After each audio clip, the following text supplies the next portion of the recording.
नमस्कार दोस्तों, मेरा नाम है आशुतोष मांडके और आप देखना शुरू कर चुके हैं डायनामिक इम्पल्शन। आज के इस वीडियो में हम बात करेंगे 13 मार्च 2024 के करंट अफेयर्स की। और अब जब आपने वीडियो के थंबनेल पर क्लिक करते हुए वीडियो देखने की शुरुआत कर ही दी है तो अंत तक ही जुड़े रहिएगा हमारे साथ, क्योंकि आप सभी लोग जानते हैं कि ज्ञान को कभी भी अधूरा नहीं छोड़ना चाहिए। और इसी बात के साथ चलिए शुरू करते हैं आज के इस वीडियो को पहली जानकारी के साथ। पहली जानकारी, प्रधानमंत्री नरेंद्र मोदी जी के नेतृत्व वाली भारतीय जनता पार्टी सरकार ने 11 मार्च 2024 को नागरिकता संशोधन अधिनियम CAA को लागू करने की घोषणा की है। एक नोटिफिकेशन जारी कर दी गई है, अधिसूचना हाल ही में जारी की गई है। बहुत ज़रूरी, बहुत ज़रूरी है। हम कल ले सकते थे, कल तो बहुत पता ही चल गया था, है ना। परसों ही पता चल गया था एक्चुअली, और हम ले सकते थे, फिर भी हम आज ले रहे हैं, जिससे कानूनों में फिर से सुर्खियों में CAA आ गया है। कुछ समय पहले, कुछ साल पहले ये काफ़ी सुर्खियों में था।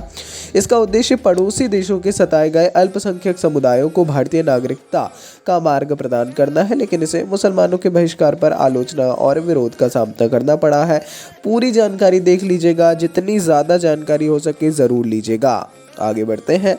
अगली जानकारी, केंद्रीय गृह मंत्री अमित शाह जी ने दिल्ली ग्रामोदय अभियान के तहत 41 गांवों में पाइप्ड नेचुरल गैस PNG, है ना, PNG ज़रूर देखिए, पाइप्ड नेचुरल गैस है। ये एक काफ़ी शानदार योजना है, नवाचार तो नहीं, लेकिन हाँ एक अच्छी पहल है। सुविधाओं की शुरुआत और 178 गांवों में विभिन्न विकास परियोजनाओं का उद्घाटन किया।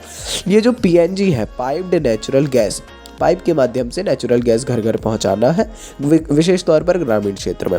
इस पहल का उद्देश्य दिल्ली के ग्रामीण क्षेत्रों में बुनियादी ढांचे और जीवन स्तर को ऊपर उठाना है।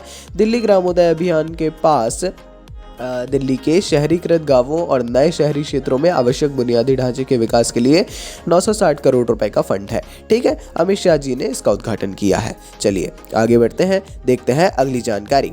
प्रधानमंत्री नरेंद्र मोदी जी ने 15 महत्वपूर्ण हवाई अड्डा परियोजनाओं का उद्घाटन करके सुर्खियां बटोरी है।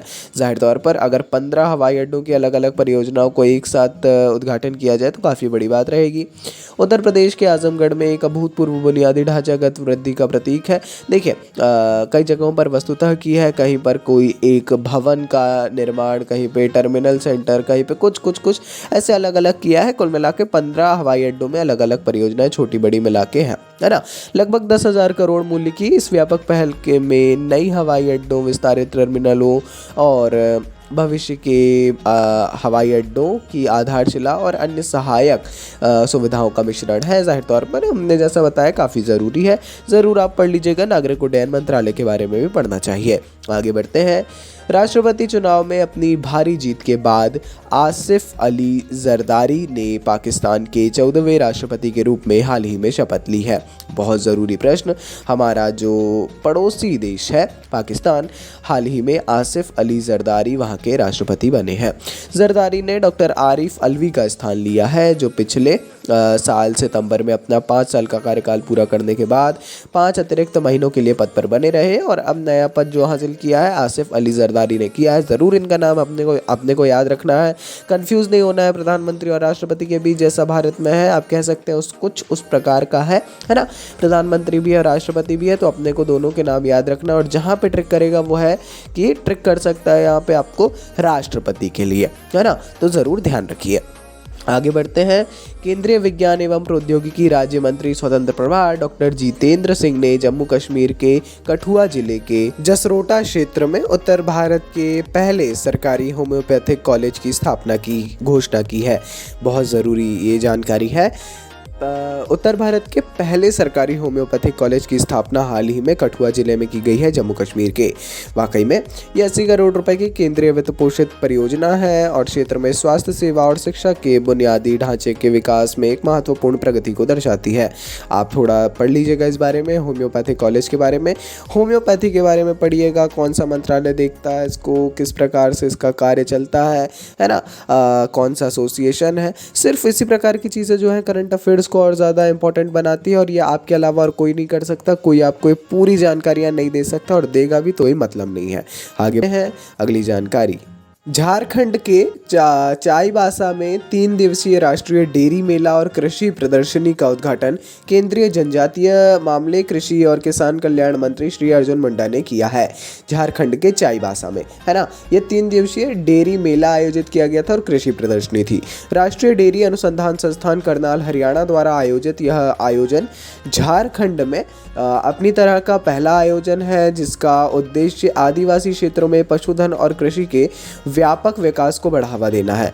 जाहिर तौर पर ये काफ़ी इम्पोर्टेंट है और यदि आप देखें तो ऐसी जानकारियाँ काफ़ी कम देखने को मिलती हैं। एक तो डेयरी के बारे में हम सभी लोगों को जानकारी होना चाहिए, किस प्रकार विकास हो रहा है।